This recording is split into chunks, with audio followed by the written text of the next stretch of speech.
What if? What if is a question that we ask a lot. I'm going to be honest. We Cubans ask a lot. ¿Qué hubiera pasado si? And we think of the reading for the book of Numbers. What if Caleb had won out and had convinced his fellow Israelites to trust?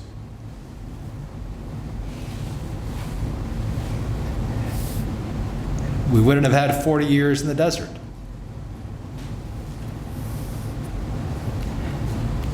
I do sometimes wonder as I hear the story of La Agrupación and what it sought to do in terms of providing a leaven for Cuban society. There is, I think, a legitimate what if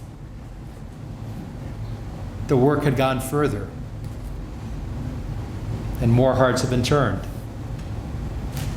whether things might have been different.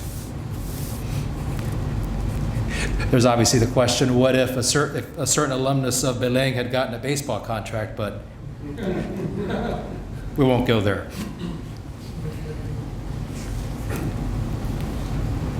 The bottom line is, what if we trusted more? That's what failed for the people of Israel when Caleb said, we can make it.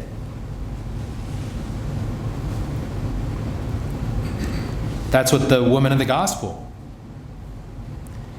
is able to demonstrate.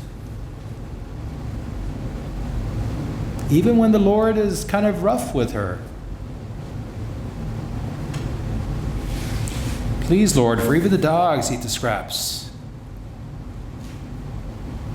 Woman, great is your faith. And that was a trust that Edith Stein showed us so many moments of her life. It's interesting, her conversion was kind of in two key steps. She was a great philosopher, Jewish background, not practicing, became a great philosopher during the Second World War. The First World War was when she was studying. And the experience of a Protestant friend who, after the death of her husband, did not become embittered,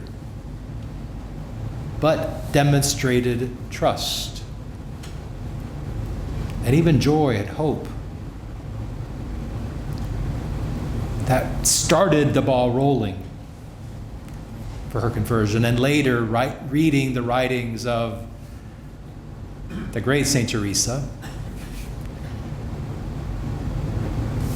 the one who said, "Nada te turbe, nada te espante, solo Dios basta," that led her to Catholic faith. She wanted to become a Carmelite right away, but her spiritual director said, no, use your studies, be a teacher. And ironically, it was only when the Nazis came to power and she could no longer teach as one who was still considered a Jew that she entered the Carmelites. Eventually left for Holland, where it seemed she would be safer. But she and her sister, who at that point had become a Carmelite as well, a third order Carmelite, were both killed at Auschwitz. But each step of the way, she trusted in the Lord. And we see the example of trust in this image that you're looking at throughout this Mass. Blessed Mother responding to God's call. I am the servant of the Lord. He aquí la esclava del Señor, hágase en mí según tu palabra. And so, can certainly wonder, what if there had been others that trusted? But our call is, what if I trust more? What if I can trust in God's will more? What if I can have more faith in moments when I'm challenged? For those maybe a little older, worrying about your family, your children, your grandchildren.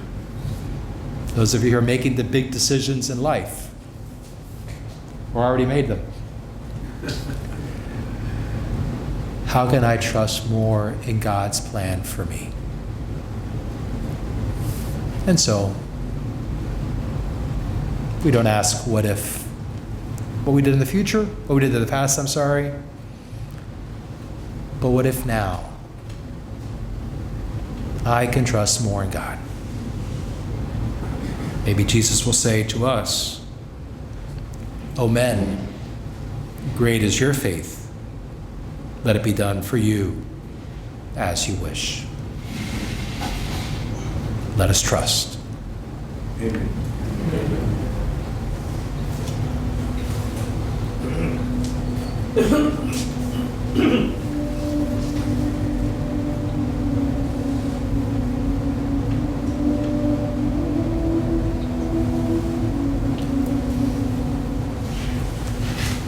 And with hearts full of trust, we present our prayers to God.